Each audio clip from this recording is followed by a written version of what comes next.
This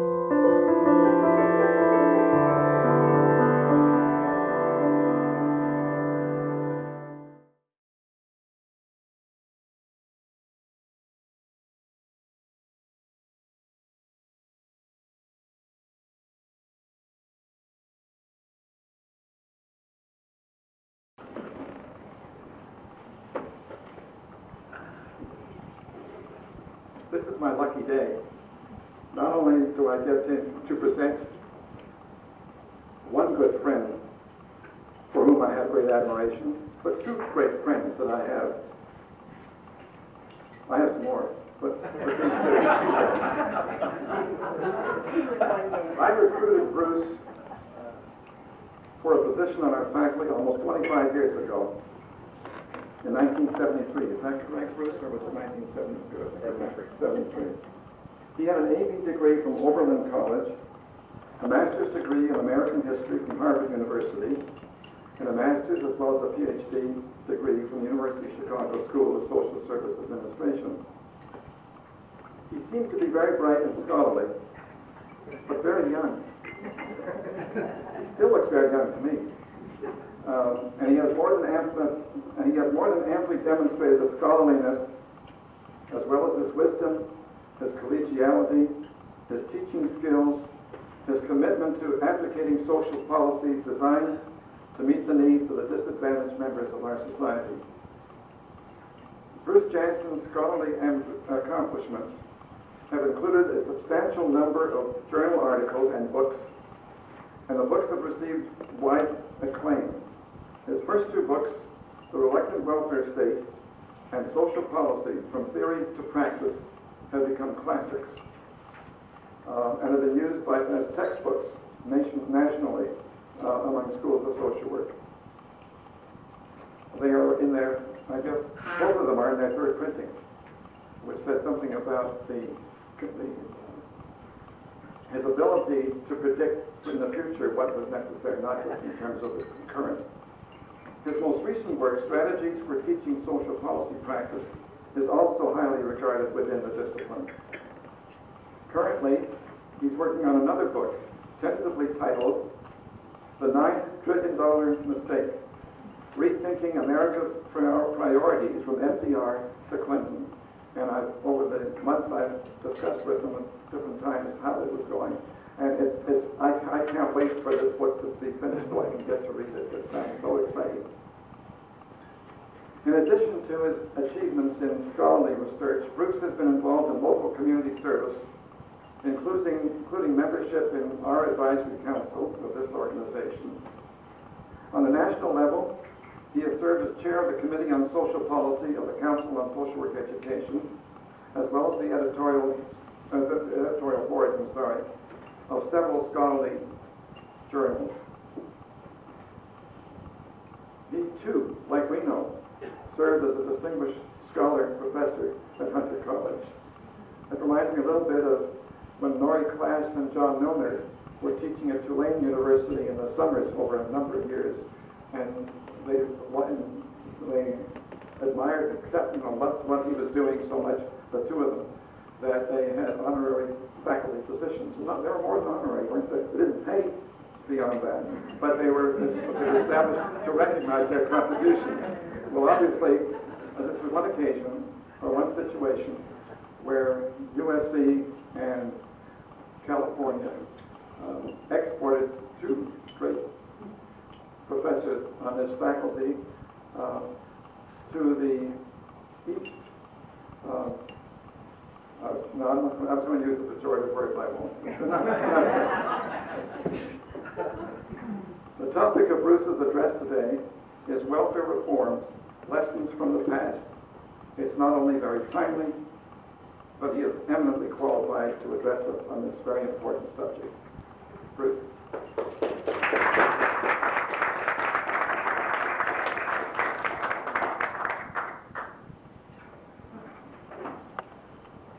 First of all, I want to say how flattered I am to be asked to speak to this wonderful group, California Social Welfare Archive. So many of you in this room are pioneers in California for the social welfare system. and those of us in my generation and after stand on your shoulders, your very broad shoulders, I might say.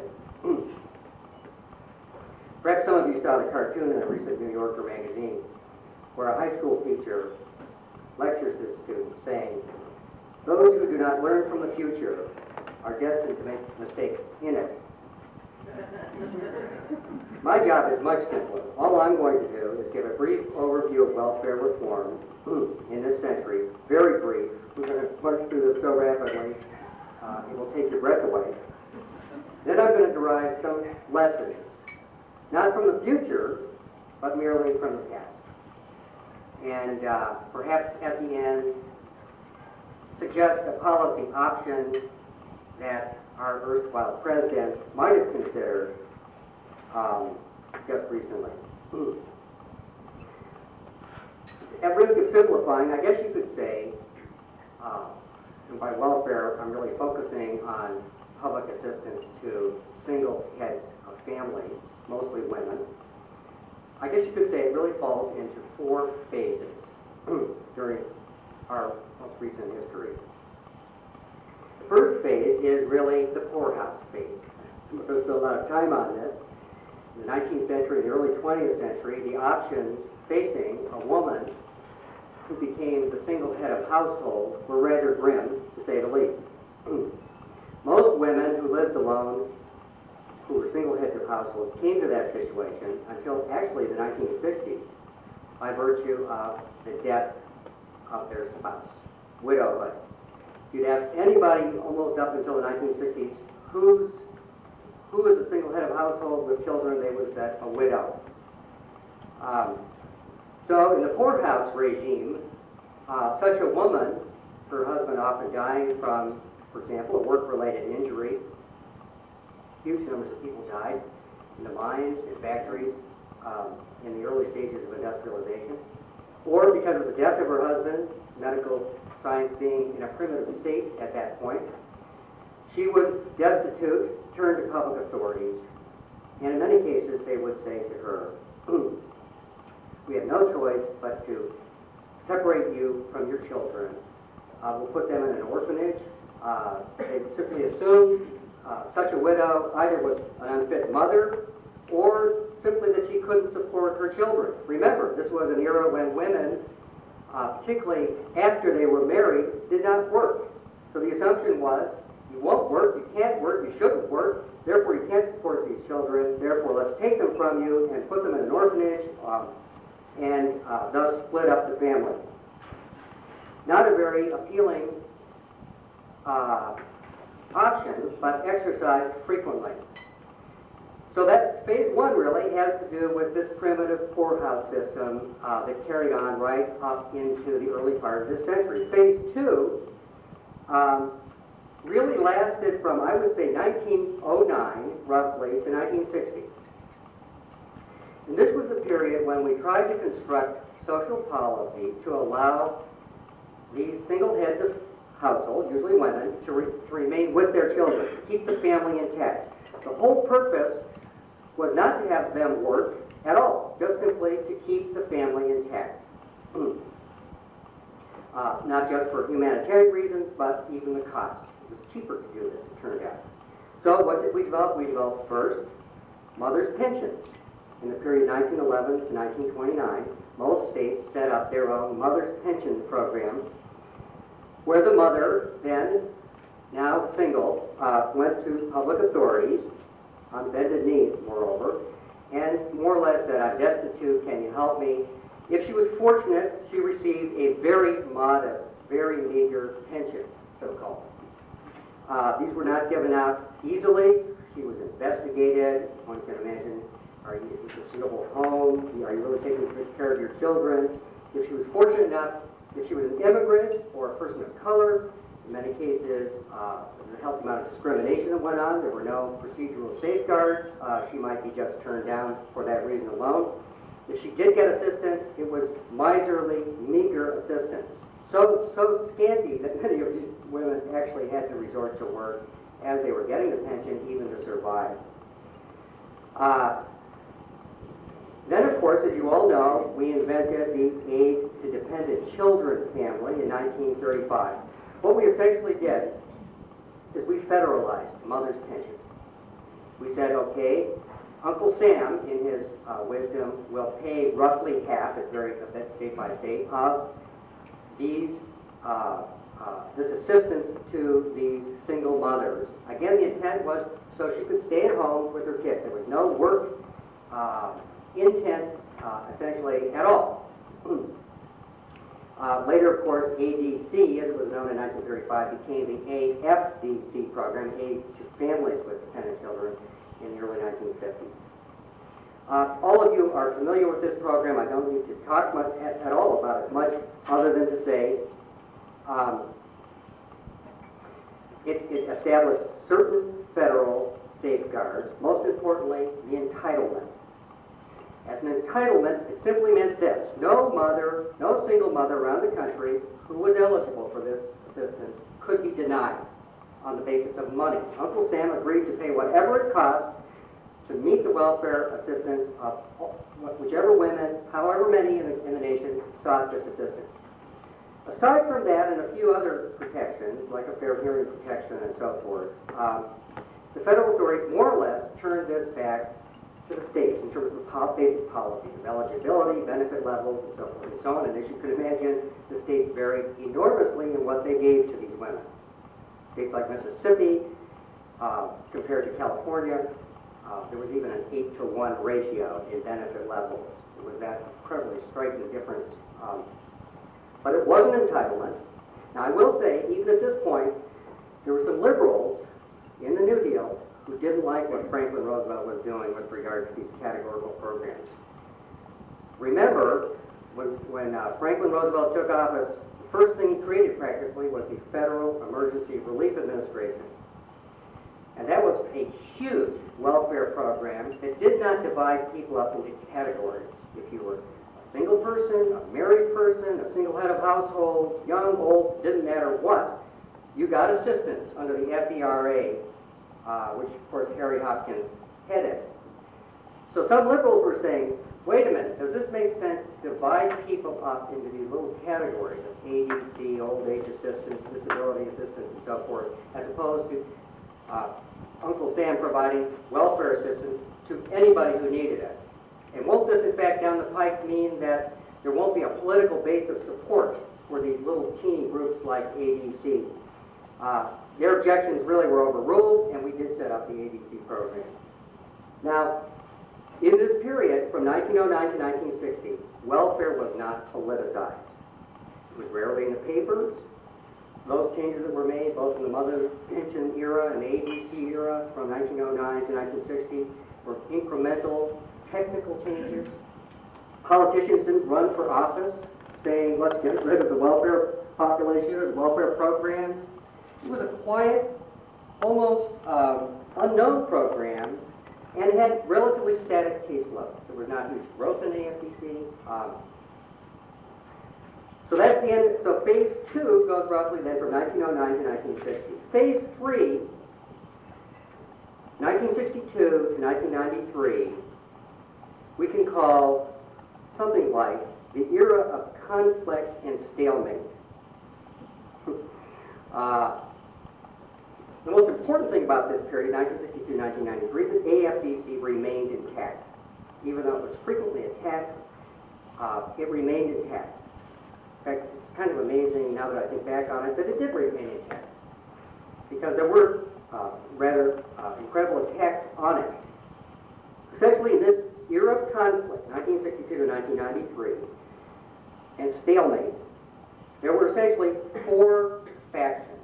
On the right, conservatives, while they rarely said, let's get rid of AFDC, few people said, let's get rid of it, they nonetheless worked hard to make it as punitive as possible, wanting lower benefits, wanting a stringent work requirement, or in some southern jurisdictions imposing punitive rules on local recipients, such as a suitable home provision in Louisiana, and so forth and so on. So This group on the right was constantly attacking the program, constantly criticizing it. On the left, if you want to go all the way over to the other left, during this period, there were proponents, sometimes quiet, sometimes loud, who wanted essentially to move to a new welfare structure, whether a guaranteed income or a negative income tax, or in the Nixon and Carter administrations, a family assistance type plan, where, in fact, in their rendition, they were almost proposing to move back to the FDRA, to put all indigent persons in one category and not have them in these subcategories. And the negative income tax people, the family assistance plan people, I think in retrospect we can say we're on the liberal end of things, even if the unlikely person of Richard Nixon was in that camp, at least momentarily. In the middle, so we have the left, the right, the left. In the middle, the broad center of the debates from 1962 to 1993, there were essentially two groups. One group said, they both wanted welfare women to work, because increasingly that became a consensus. But they took two different approaches. Some said, let's use transitional work training, child care assistance. Let's give that to these women, hoping they can make it into the workforce and off the rolls. This was always modest in scope, poorly funded, and its most recent example was the 1986 Family Support Act, which had the JOBS program, which funded the GAIN program here in California. There was another group, however, in the middle, who wanted to get women off the rolls by using incentives, such as giving them the right, as in 1967, to keep $30 plus 1/3 of their earnings up to a certain level as they were working, such that working women on the rolls had more resources than non-working women, thus providing them with an incentive to get off the rolls.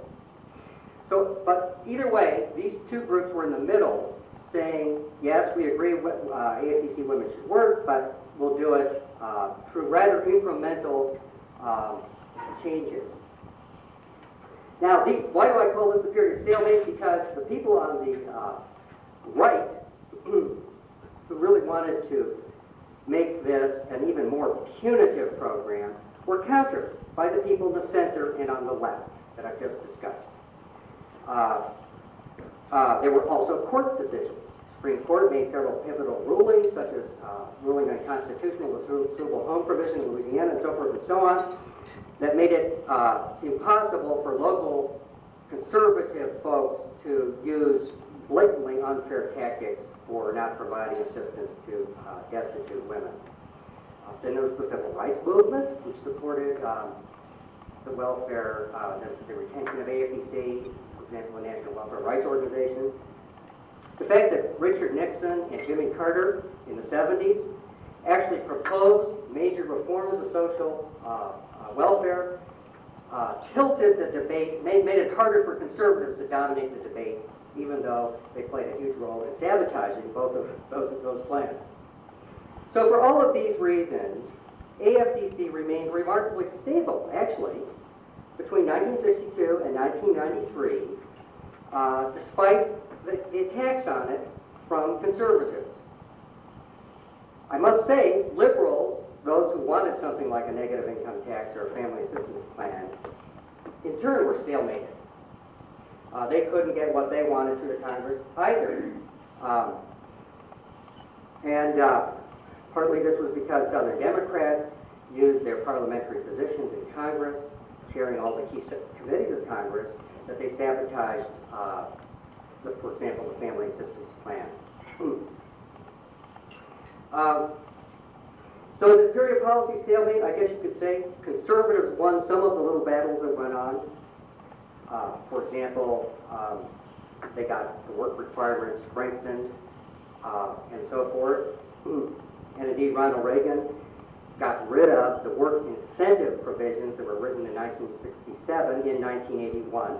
Simply, in the Oprah legislature in 1981, they simply got rid of those. But the liberals won some battles too in this period. They did get The work incentives we talked about in 1967, they were able to get some loopholes of the work requirement, and they did get the Family Support Act enacted in 1988, which did provide job training and child care to AFDC mothers for a number of years. I suppose in retrospect, though, and I made this point earlier, it's kind of amazing that AFDC did survive as intact as it did in all these years, not just because of the tax on it, but because of background, realities. What changed the terms of the debate decisively and ultimately with regard to AFDC was the fact that most married women, most women with children, were now working, which, as you know, began gathered steam in the 60s, 70s, and 80s. And in a society where most women worked, no matter practically the age of their children, it became increasingly difficult to contend that AFDC women ought not also to work. So in a way, it was just a matter of time until the debate would shift from the old days, pre-1960 days, when mothers' pensions and ADC were intended to keep working women at home. AFDC became what's known in politics as a wedge issue. And we have to credit, if that's the word, George Wallace and Ronald Reagan heavily in this process. Essentially what happened was, first conservatives politicized the AFDC issue by perceiving that not only was an attack on AFDC acceptable to conservatives, but also to white ethnic Americans. And so the concept was, if we attack the AFDC and do it in the most direct and lurid terms, then we can bring over to the Republican Party some of those white ethnic voters who are becoming dissatisfied with liberal policies. And Ronald Reagan actually coined the term welfare queen in 1976 when he was running for the presidency. He alleged that a Chicago mother used 80 names, 30 addresses, 12 social security cards, and veterans benefits from 4 non-existing husbands, all leading to $80,000 in fraud. And it almost became the Willie Horton of 1976. Historians or journalists have since discovered this particular woman, in fact, had only defrauded the system by $8,000 and had used 4 rather than 80 aliases. But the damage was done. The term welfare queen was deeply implanted in American folklore. And from that point on, AFDC became a highly politicized program. It seems arguably that a span 16 years earlier, welfare AFDC was not even in the news. A lot of people didn't know about it. I thought I should confess something here, now that I'm at it. I was getting my master's degree in history, decided history wasn't for me, and decided to enroll at the University of Chicago in social work. The night before I was to go into the registration line, I was turned on a talk show on radio, and they were talking about something called AFDC. I thought, see, what is that? That must be the Americans for, I literally didn't know what AFDC was, which is kind of a testimony to the unpoliticized nature of this program until even into the early 1960s. Well, the fourth period, and then we're right up to the present, I told you I would go through this rapidly, we could call the period of controlled devolution and disentitlement. And that's the period we're in, roughly 1994 to the current time. And of course, it culminates in the signing by Jimmy Carter, Bill Clinton, problem with history, of the Personal Responsibility, don't you love these words, the Personal Responsibility and Work Opportunities Act of 1996. It's devolution, all right. It gives to the states remarkable powers, way more than were delegated to the states under AFDC and AFDC. But it's a controlled devolution because essentially conservatives, while using the rhetoric of devolution, couldn't resist putting in some federal rules like lifetime limits and so forth in this federal legislation.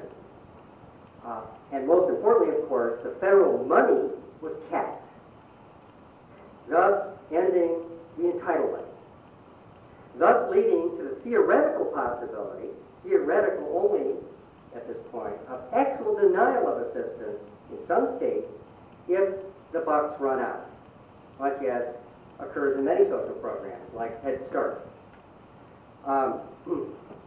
Why did this occur? How could this have occurred?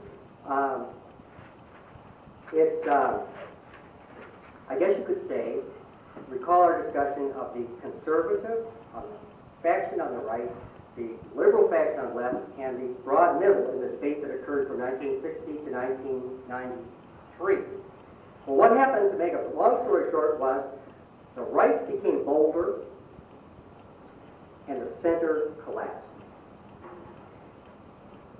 leaving a left versus right conflict that where the president ultimately cast the deciding vote by putting his signature on this legislation. The right became bolder, partly because of theorists like Charles Murray, who in numerous writings exordiated AFDC as the cause of all the world's problems of out-of-wedlock births, the welfare culture, which he alleged to be rampant in low-income black communities. And he essentially urged, this is outright abolition of AFDC. So the folks on the right had a theorist now, and of course, always viewing it as a wedge issue. When the Republicans swept the Congress in 1994, under the leadership of Newt Gingrich, they very quickly decided to try to actually end the program, something they had not tried in the prior 20 years to do. There was a faction in the Congress who we can call liberal, who wanted the program retained and indeed even liberalized with more work training, more child care assistance, and so forth and so on. But the pivotal person here was Bill Clinton, who decisively shifted the balance of the power, I guess you could say, when he ran in 1992 for the presidency, saying he wanted to end welfare as we know it, and even saying he supported life limits. 2 years and you're off, he said in that campaign. First time a president had taken this stance, and by taking it as president, he shifted the whole power balance toward the right, thus setting up the 1996 legislation. So the fate of single mothers is now thrown back to the 50 states, who can more or less do as they wish, with lifetime limits also established by the federal legislation. What lessons do I draw out of this, having marched through this so rapidly? Well, 5 lessons. Let me try this out. There are probably many, many other lessons. These are the 5 I latched onto. Some of them are very obvious ones. The first lesson, single mothers and their children have never and never will attract widespread support from the general public in this country, if history is any guide. Even when single mothers got to that position through widowhood, presumably something they didn't have much control over unless they put arsenic in their spouse's tea, there was scant public support for this group.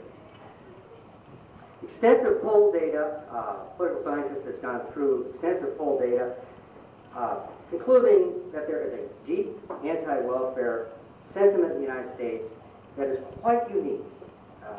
He's concluded, actually, it's not purely just racist, because poll data toward African Americans and persons of color are actually much more favorable than to this group of welfare recipients. Lesson number 2.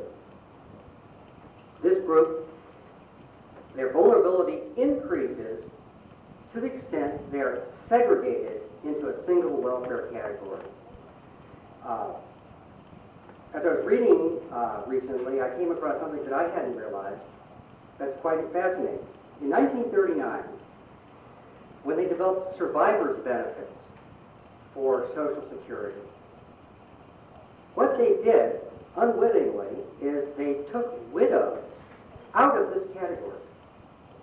So ADC increasingly became women who had been either deserted or divorced, hence were single, or had given birth to children out of wedlock.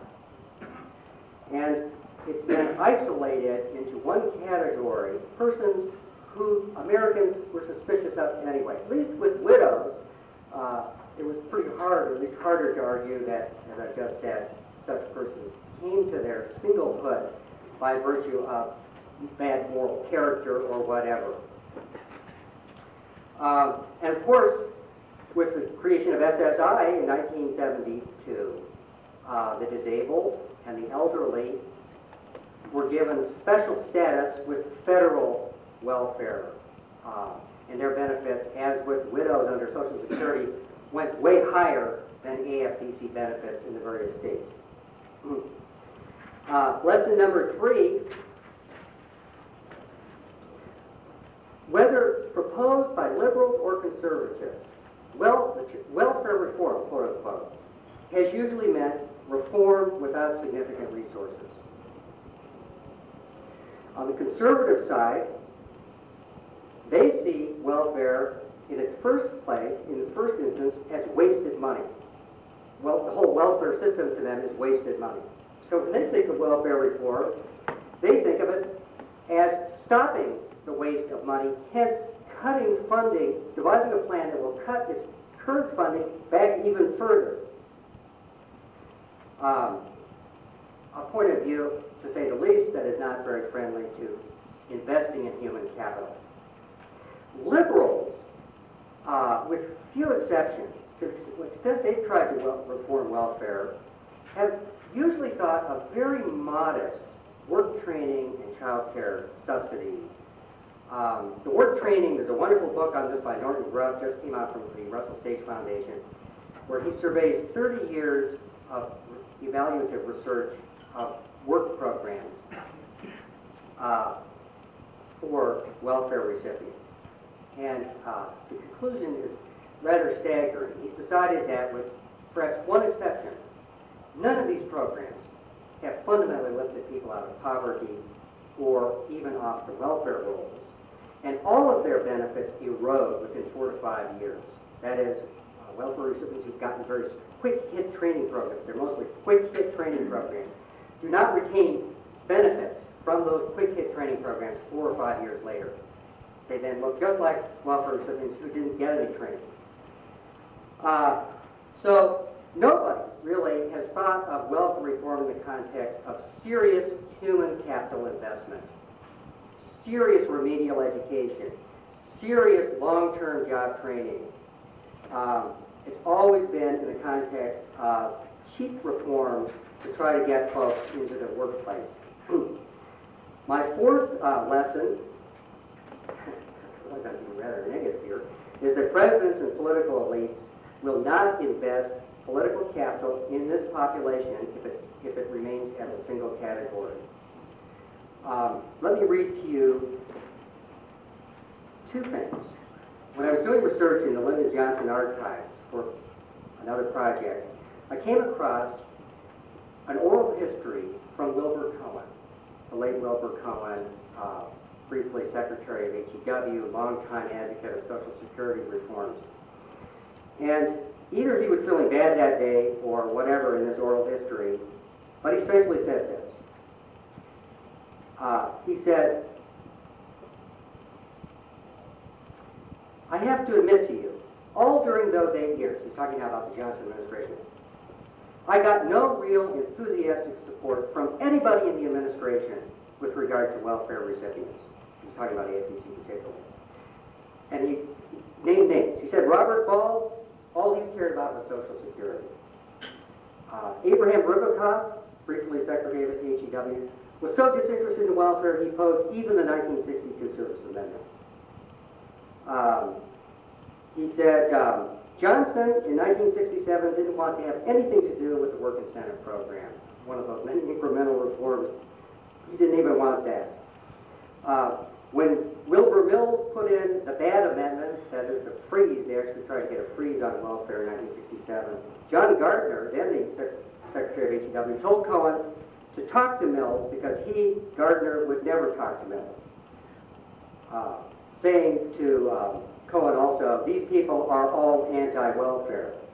What we got, said Cohen, in welfare was due to people like Altmeyer, Jane Hoey, Ellen Winston, and Elizabeth Wickenden, and George Wyman of NW, National Welfare Rights Organization, and people like that. Not because we had a groundswell of public opinion or an alert public out there or presidents of the United States who made welfare a priority or secretaries of HEW who made welfare their number one priority. This is the fault line in all of these analyses. If we flash forward to Bill Clinton, let me read to you a very brief excerpt from Robert Reich's book, Locked in the Cabinet. Just very brief. On July 31st, 1996, Reich says, he's in the cabinet room. Bill Clinton is meeting with the cabinet, trying to figure out whether to sign the welfare reform legislation. And Reich says, about 2.5 years ago, we debated B's, that's Bill's, own proposal for welfare reform in this same room. The idea then was to spend $2 billion a year more than the nation was spending on welfare in order to help move welfare recipients into decent jobs. The extra money would go for job training and child care, and if there were no jobs in the private sector, the money would finance public service jobs. But that proposal didn't get far. B was focused on trying to pass health care legislation. Besides, he worried about how to justify spending $2 billion a year more on welfare when telling the public he was trying to end it. How did we come to this? B didn't stake out a firm position against the Republicans' welfare bill early enough to give potential allies in the House and Senate sufficient cover or adequate assurance he'd be with them if they wanted to vote against it. So the initial bill was shaped by the Republicans, and their argument dominated the subsequent debate over it. They offered B two heinous versions, which he reluctantly vetoed, but they knew they had him cornered. And they probably knew that Maurice, this is Bill Maurice, the pollster, Dick Maurice, was fulminating about the importance of taking welfare off the table before the fall campaign so Dole couldn't beat B over the head with it. Well, I could go on. You get the tone of this. Now, of course, if you've read Reich's book, you know he italicizes his personal thoughts occasionally, unexpressed personal thoughts. In this case, his italicized, he wanted to say, but didn't say to Bill, you're 20 points ahead in the polls, for Christ's sake. You don't need to hurt people this way. You don't need to settle for this piece of shit. Veto it, and explain to the public why you did. Explain that you wanted to get poor people into jobs, and that to do so requires money. So I rest my case on that particular lesson, the fourth lesson. One final lesson. Almost no one in welfare debates ever has or does focus on the ultimate genesis, cause of welfare for so many women, and that's the inadequate vocational, technical training for youth in American high schools. Women who reach age 18 without education, without skills, without advanced training, are at risk of welfare dependency once they have children, no matter their age when they have these children, given the high rates of desertion, divorce, and out-of-wedlock births. What could Clinton have done in conclusion? What do all these lessons suggest he might have done? Well, of course, he could have simply insisted on retaining the AFDC entitlement with greater job training and child care, although I will hasten to say $2 billion additional spending is really a drop in the bucket with regard to the training needs of this and education needs of this population. Or, drawing on these lessons of history, perhaps Bill Clinton could have reframed the issue by establishing two new entitlements. Now I'm being totally in a fantasy world, but let me say it to you anyway. Why couldn't he have said, let's pass an Endangered Workers Act. We do this, don't we, for various rare species. Let's make it an Endangered Workers Act. Why not give Americans who live under a certain economic threshold and who have no more than high school education, minimally, let's say, 3 years lifetime entitlement to job training, vocational education, and community college education. Such that when those people become unemployed, rather than going on to welfare rolls, they go immediately into training. In fact, why not make the unemployment insurance program the point of first impact, such that when persons, including welfare recipients, single heads of households, become employed, they don't go to a welfare office, they go to the unemployment insurance office, which not only gives them immediate benefits, but then links them up to their local community college, which then orchestrates a system of training that they can use off and on during the rest of their lives. Norton Grubb, whose book I mentioned just recently, actually wants a ladder of opportunity. The lower rung, available to citizens, the lower rung is short interventions for unskilled people, maybe 15 to 30 weeks of job training, maybe brief remedial education. Get them into the workforce. After they've been in the workforce for a while, there's a middle rung where more job training, where they get into certificate programs in community colleges and do get more on the job training. And then the upper rung would be getting an associate degree in a community college and get further job training. Make this an entitlement such that these low-skilled, poorly educated women who are so numerous on the welfare rolls have an economic future.